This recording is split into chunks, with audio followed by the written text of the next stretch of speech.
जय जोहार, नमस्कार। दैनिक छत्तीसगढ़ चैनल देख रहे हैं आप और छत्तीसगढ़ प्रदेश की आज की तमाम सभी महत्वपूर्ण बड़ी खबरों की शुरुआत सर्वप्रथम आज की पहली बड़ी खबर के साथ। छत्तीसगढ़ के जिला सहकारी बैंकों के माध्यम से आवश्यकता से अधिक कर्जों का वितरण किसानों को कर दिया गया है, जिनकी वसूली अब अधर में टकती नजर आ रही है। जिला सहकारी बैंकों के जरिए खरीफ सीजन 2023-24 के लिए तकरीबन 46,000 किसानों को 180 करोड़ रुपए का कर्ज बांटा गया है, जो लक्ष्य से कहीं अधिक है। ऐसे में खरीफ सीजन में 160 करोड़ रुपए का ऋण रखा गया था। कर्ज लेने की होड़ की स्थितियां निर्मित हो गई थी और अधिक कर्ज लिए जाने के पीछे कहीं न कहीं कर्ज माफी की आस बताई जा रही है। गौरतलब है कि वर्ष 2018 के विधानसभा चुनाव में कांग्रेस ने प्रदेश में सरकार बनने पर किसानों की कर्ज माफी की घोषणा की थी और सरकार बनने के तुरंत बाद किसानों की कर्ज माफी भी की गई थी, जिससे कर्ज लिए किसानों के करोड़ों रुपए माफ कर दिए गए थे। यह साल भी चुनावी है और इसको लेकर एक बार फिर से किसानों को लग रहा है कि शायद इस बार भी सरकार कर्ज माफी की सौगात किसानों को दे सकती है। हालांकि इस तरह की कोई भी घोषणा या फिर वादा सरकार की ओर से अभी तक नहीं हुई है, लेकिन फिर भी बड़ी संख्या में किसानों ने कर्ज ले रखा है। त्योहारों की भीड़ को रायपुर से बचाने के लिए अब एक नया प्लान बनाया जा रहा है, जहां सड़क पर सामान रखने वाले व्यापारियों पर भी एक्शन होगा। लोगों को अस्थायी पार्किंग की व्यवस्था मिलने वाली है। रायपुर में भीड़ से बचने के लिए जिला प्रशासन ने एक प्लान तैयार किया है, जहां शहर में त्योहारी सीजन की वजह से लगभग सभी सड़कों में भीड़ लगने लगी है, जिसके लिए तकरीबन 7 अलग अलग बिंदुओं पर रणनीतियां तैयार की गई हैं, जिससे परेशानियों से बचा जा सके। नगर निगम के अधिकारी और ट्रैफिक पुलिस के अफसरों ने बाजार में भीड़ और ट्रैफिक के मसले पर बीते दिन एक बैठक रखी और इस बैठक में तय किया गया कि नगर निगम और ट्रैफिक पुलिस के ज्वाइंट मिशन के तहत ये कार्यवाही की जाएगी। रायपुर रेंज के आईजी रतन लाल डांगी और एसएसपी प्रशांत अग्रवाल के निर्देश पर अधिकारियों ने ये बैठक व्यवस्था की है। इसके अलावा बता दें कि जो दुकानदार सड़क पर अपने सामान रखेंगे उन पर कार्यवाही होगी। ट्रैफिक जाम करने वाले अवैध ठेले खोमचे, इसके अलावा फाइल और जब्ती की कार्यवाही की जाएगी। साथ ही बाजार में लोगों को गाड़ियों में पार्किंग की समस्या आती है, इसे लेकर के अस्थायी पार्किंग एरिया उपलब्ध कराया जाएगा। शहर के कई हिस्सों में ट्रैफिक मार्किंग जैसे एज मार्किंग, जेब्रा क्रॉसिंग मिट चुकी है, इसे फिर से तैयार किया जाएगा।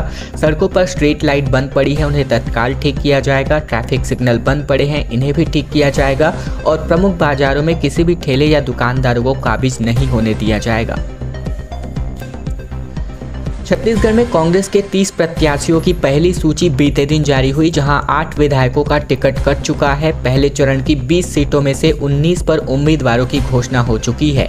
छत्तीसगढ़ में विधानसभा चुनाव के लिए कांग्रेस ने बीते दिन 30 प्रत्याशियों की पहली लिस्ट जारी कर दी है और इस लिस्ट में मुख्यमंत्री भूपेश बघेल समेत कुल 13 मंत्री और विधानसभा अध्यक्ष भी शामिल हैं, जबकि एक पूर्व मंत्री सहित कुल मिलाकर 8 विधायकों के टिकट काट दिए गए हैं।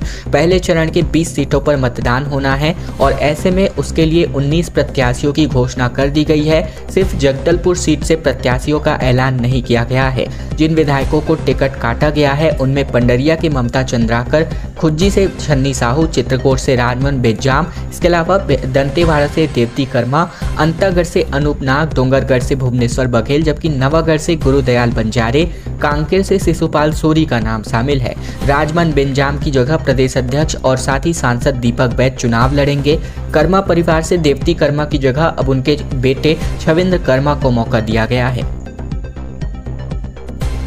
रायगढ़ में डेंगू की वजह से एक युवक की मौत हो गई और अब तक तकरीबन 1066 मरीज सामने आए हैं, जिनमें से 12 से ज़्यादा वार्ड अब हॉटस्पॉट बन गए हैं। रायगढ़ जिले में एक ही दिन पहले डेंगू से 26 वर्षीय युवक की जान चली गई। मृतक गौशाला पारा का रहने वाला था, जहां शहर में अब तक कुल 3 लोगों की मृत्यु हो चुकी है। ऐसे में बात करें तो बीते दिन तक आंकड़ों के अनुसार 1066 लोग डेंगू की चपेट में आ चुके हैं। डेंगू को लेकर स्वास्थ्य विभाग और नगर निगम कितना गंभीर है, इसका अंदाजा लगातार मिल रहे मरीजों से लगाया जा सकता है। रायगढ़ जिले के 48 वार्डों में से 12 से अधिक वार्ड इस बार डेंगू के हॉटस्पॉट बने हुए हैं। रोजाना 15 से अधिक नए मरीज मिल रहे हैं। स्वास्थ्य विभाग के आंकड़ों के मुताबिक अब तक कुल 1066 मरीज मिल चुके हैं, लेकिन इनमें से 90% मरीज ठीक हो चुके हैं, जो एक राहत की खबर है। डेंगू की चपेट में आए मरीजों के अलग अलग अस्पतालों में अपना अपना इलाज करवा रहे हैं। वहीं बीते दिन की अगर बात करें तो स्वास्थ्य विभाग ने थोमरी और जो है थ्रोम्बोसाइटोपेनिया बताया था। इसका मतलब प्लेटलेट्स कम होना होता है, लेकिन इसके पहले विभाग ने बाल संरक्षण अधिकारी और निजी अस्पताल के कंपाउंडर की मौत दूसरी गंभीर बीमारियों के कारण होना बताया था। चुनावी ड्यूटी की वजह से मेले के लिए अब बल की उपलब्धता सीमित हो गई है, जहां चुनौतियों के बीच अब लाखों की भीड़ को संभालने का जिम्मा पुलिस के हाथों कंधों पर होने वाला है। धर्मनगरी यानी कि राजनांदगांव में इस बार डोंगरगढ़ में 15 अक्टूबर से मनोकामना जोत जलने के बाद से नवरात्र मेले की शुरुआत हो गई है। 9 दिन तक चलने वाले इस मेले में लाखों की संख्या में श्रद्धालु विभिन्न राज्यों से धर्मनगरी पहुंचते हैं और इसी को देखकर प्रशासनिक स्तर पर प्रशासन के छोटे से लेकर के बड़े कर्मचारी की बड़ी संख्या में ड्यूटी लगाकर मेले को सफल बनाया जाता है। परंतु इस बार चुनाव ड्यूटी होने के कारण बताया जा रहा है कि पिछले मेले की अपेक्षा आधे की संख्या में बल इस मेले के आयोजन को सफल बनाने के लिए जुटने वाली है। इधर बात करें तो पूर्व में हर नवरात्र में मेले में लगभग 1000 पुलिस वर्दीधारी, 100 से अधिक सिविल ड्रेस में, जबकि 25 से अधिक एसडीओपी रैंक के अधिकारियों की अच्छी खासी टीम की ड्यूटी इस मेले में लगाई जाती थी। परंतु इस नवरात्र में आधे बल पर ही दूसरे पूरे मेले की जिम्मेदारी सौंपी गई है।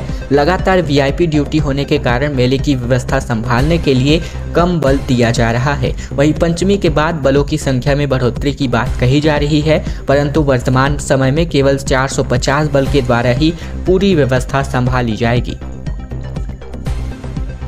हेमचंद विश्वविद्यालय से खबर है, जहां पूरक परीक्षा के प्रवेश पत्र अब जो है डाउनलोड किया जा सकते हैं। दरअसल हेमचंद यादव विश्वविद्यालय की पूरक परीक्षाएं 20 अक्टूबर से शुरू हो रही हैं। टाइम टेबल भी जारी हो चुका है और अब विश्वविद्यालय ने कहा है कि इस परीक्षा के लिए विद्यार्थी बीते दिन से अपना प्रवेश पत्र डाउनलोड कर सकते हैं। परीक्षा के लिए केंद्र निर्धारण को लेकर कई बार संशोधन कर दिया गया है और ऐसे में विद्यार्थी के लिए बेहतर होगा कि वे समय पर प्रवेश पत्र डाउनलोड कर लें। इसमें दिए गए परीक्षा केंद्र को अच्छी तरह से पहचान ले ताकि ऐन परीक्षा के मौके पर कोई भी समस्याओं का सामना ना करना पड़े।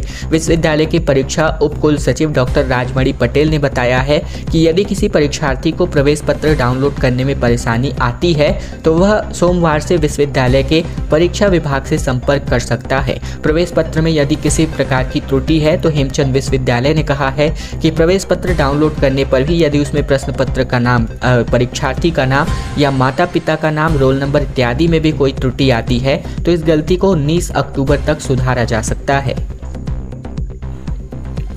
मनकादाई मंदिर में 3000 ज्योति कलश जो है प्रज्वलित किए गए, जहां माता रानी के मंदिर में भक्तों की भीड़ अब उमड़ पड़ी है। देवी महिमा की यहां पर बखान यहां पर किया जा रहा है। जांजगीर चांपा जिले के ग्राम खोखरा में मां मनकादाई मंदिर में शारदीय नवरात्रि को लेकर के भक्तों की भीड़ उमड़ रही है। पूजा अर्चना करने वाले लोगों का जमावड़ा अब लगता जा रहा है। मान्यताएं हैं कि मां मनकादाई के सामने जो भी श्रद्धालु माथा टेक कर सच्चे मन से मन्नत मांगते हैं वह पूरी होती है। इस साल तकरीबन 3000 से अधिक ज्योति कलश प्रज्वलित किए गए हैं। ऐतिहासिक बस्ती खोखरा में मां मनकादाई की महिमा अत्यंत ही निराली है। इसके अलावा मां मनकादाई का धाम खोखरा देसी रियासतों के साधु संतों का गढ़ था, जहां अखरा देवता के वीरता की गाथा यहां पर सुनने को मिलती है। ऐसे में गांवों में सूखे और अकाल पड़ने जैसी स्थितियां भी निर्मित हुई हैं, लेकिन मां मनकादाई के आगे सब यहां पर जो है कृपा बरसते नजर आए। काछन देवी ने राज परिवार को बस्तर दशहरा मनाने की अब अनुमति दे दी है, जहां पर ये रस्म अदायगी करी गई। बस्तर दशहरा के सबसे अनोखे काछन गादी रस्म बीते दिन शाम को अदा कर दी गई, जहां पनका जाति की 7 साल की पीहू पर काछन देवी सवार हुई। बेल के कांटों से बने झूले पर झूल करके देवी ने बस्तर राज परिवार के सदस्य कमलचंद भंजदेव को दशहरा मनाने और रथ परिक्रमा की अनुमति दे दी है। पर्व मनाने माता से अनुमति लेने की ये परंपरा पिछले तकरीबन 615 सालों से चली आ रही है। माता से अनुमति मिलने के बाद अब बस्तर दशहरा की अन्य रस्में भी अदा कर दी जाएंगी। बीते दिन अब कलश स्थापना के साथ ही जोगी बिठाई संपन्न हो गया, जहां पर जगदलपुर के भंगाराम चौक में स्थित काछन गुड़ी में ये परंपरा निभाई गई। दूसरी कक्षा में पढ़ने वाली पनका जाति की पीहू तकरीबन 9 दिनों तक देवी की आराधना में लीन थी। इस दौरान इसने उपवास भी रखा था। पीहू ने दूसरी बार इस परंपरा को निभाया है। जसपुर से बीजेपी प्रत्याशी के खिलाफ अब समर्थकों का जो है गुस्सा फूट पड़ा है। 150 गांवों से रायपुर आए लोगों ने प्रत्याशी बदलबो के नारे लगाए। चूल्हा लेकर के बीजेपी दफ्तर का घेराव किया है। शनिवार को जसपुर से आए बीजेपी कार्यकर्ताओं ने रायपुर स्थित बीजेपी कार्यालय का घेराव कर दिया। इनकी नाराजगी की वजह से पार्टी का रायमुनि भगत को जसपुर विधानसभा से प्रत्याशी बनाना है। ये सभी लोग पूर्व मंत्री और जसपुर से विधायक रह चुके सीनियर आदिवासी नेता गणेश राम भगत के समर्थक है। जहां रायपुर से 700 किलोमीटर दूर जसपुर से तकरीबन 150 गांवों के लोग आपस में चंदा करके रायपुर पहुंचे। प्रदेश कार्यालय में इन लोगों को सुरक्षा कर्मचारियों ने गेट पर ही रोक दिया। इससे गुस्साए बीजेपी कार्यकर्ताओं और ग्रामीणों ने गेट के बाहर ही आदिवासी वाद्य यंत्र, चूल्हा और राशन की बोरियां रखकर धरना दे दिया।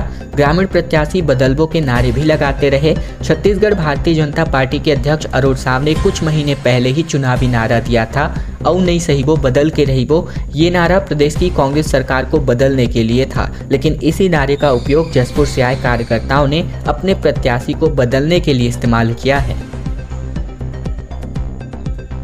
और अब खबर मतदान केंद्रों की संख्या बढ़ने के साथ ही 100 केंद्रों में एयरलिफ्ट के सहारे मतदान दल पहुंचने वाला है। छत्तीसगढ़ विधानसभा चुनाव को लेकर निर्वाचन आयोग ने अपनी पूरी तैयारियां कर रखी हैं। ऐसे में आयोग ने छत्तीसगढ़ के नक्सल क्षेत्र में निष्पक्ष मतदान कराने, यहाँ पर कई नए मतदान केंद्रों को उन नए क्षेत्रों में बनाए जाने जहाँ पर फोर्सेस की तैनाती है, इसको लेकर के अपडेट दी है। बस्तर संभाग में कुल 126 नए मतदान केंद्र ऐसे हैं जहां पर आयोग ने 1500 मतदाताओं पर एक मतदान केंद्र बनाया है। 1500 के ऊपर के मतदाता संख्या पर सहायक मतदान केंद्र बनाए जाएंगे। नए मतदान केंद्र और सड़क सुरक्षा बढ़ने के बाद से हेलीकॉप्टर से 100 मतदान केंद्रों में मतदान कर्मियों को पहुंचाया जाएगा। छत्तीसगढ़ के नक्सल प्रभावित बस्तर क्षेत्र के 120 गांवों में मतदाताओं को आज़ादी के बाद पहली बार अपने गांवों में मतदान करने का अवसर मिलने वाला है। इसके पहले इनमें से अधिकतर गांवों के मतदाताओं को अपने मताधिकार का प्रयोग करने के लिए लगभग 8 से 10 किलोमीटर की दूरी तय करके पहाड़ियों और नालों को पार करना पड़ता था, तब जाकर के ये अपने मत का उपयोग कर पाते थे।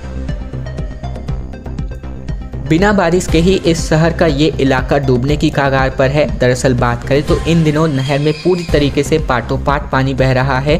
जर्जर नहर में इतनी ज़्यादा मात्रा में पानी छोड़ा गया है कि कहीं किसानों को अंतिम दौर में पानी की कमी ना पड़े। वहीं दूसरी ओर 5 दशक का सफ़र तय करने के बाद नहर पूरी तरीके से जर्जर हो चुका है। मामला जांजगीर चांपा का है, जहाँ जर्जर होने की स्थिति में रेत के ढेर लगा करके नहर के पार का बचाव किया जा रहा है। खासकर सिंचाई विभाग के ऑफिस के सामने की नहर पूरी तरीके से जर्जर हो चुकी है।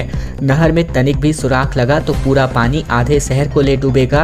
इससे सिंचाई विभाग पूरी तरीके से अनजान है। बता दें कि कोरबा जिले के पहाड़ गांव के पास कुछ इसी नहर के टूटने से तकरीबन 3 जिले के किसानों को 1 माह तक सिंचाई के लिए पानी नहीं मिल पाया था। और कुछ ऐसी ही स्थिति जांजगीर जिला मुख्यालय के तकरीबन करीब देखने को मिल रही है, क्योंकि नहर में इन दिनों लबालब पानी छोड़ा गया है। सिंचाई के लिए ये अंतिम दौर का पानी है। इसके बाद दिवाली के करीब आते तक नहर को बंद कर दिया जाएगा। यहाँ गौर करने वाली बात यह है कि नहर कई स्थानों से बेहद जर्जर हो चुकी है, जिससे पानी जरा भी अगर लीक होती है तो पूरा शहर पानी पानी हो सकता है। हालांकि ये तस्वीरें अभी इस वक्त जो देख रहे हैं वो पुरानी हैं। मां दंतेश्वरी मंदिर को दुल्हन की तरह सजा दिया गया है। तकरीबन 10,000 मनोकामना ज्योति कलश यहां पर जलाए गए हैं।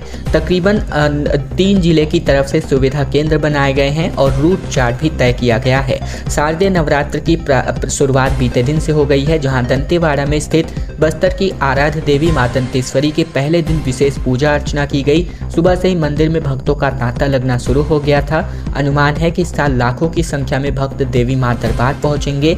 माता के दरबार में इस साल तकरीबन 10,000 मनोकामना ज्योति कलश भी प्रज्वलित किए गए हैं। कांग्रेस की दूसरी सूची में 18 से 20 अक्टूबर तक जारी होने की संभावना जताई जा रही है, जिस पर प्रदेश कांग्रेस अध्यक्ष दीपक बैज ने जानकारी दी है।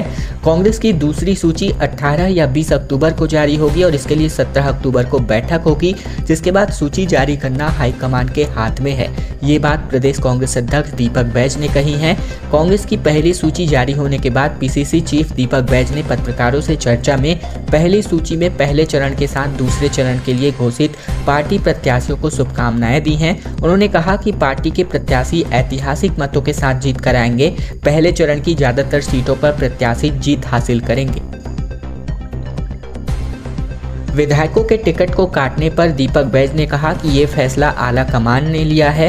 सूची जारी होने से पहले कयास लगाए जा रहे थे कि कांग्रेस एक भी टिकट नहीं काटेगी, लेकिन ऐसा होता हुआ प्रतीत नजर नहीं आया। जैसे ही कांग्रेस ने 30 उम्मीदवारों के लिस्ट का ऐलान किया, वैसे ही 6 विधायकों के टिकट काट दिए गए। विधायकों के टिकट काटने को लेकर पीसीसी चीफ दीपक बैज ने कहा कि कहीं कुछ भी कमी रह गई होगी, इसके लिए आला कमान ने यह निर्णय किया है। पीसीसी चीफ दीपक बैज ने कहा कि हर सीट पर केंद्रीय नेतृत्व ने विचार के बाद प्रत्याशियों को मैदान में उतारा है। वहीं राजनांदगांव से गिरीश देवांगन को उतारने पर कहा गया कि पार्टी ने काफी सोच समझकर ये निर्णय लिया है।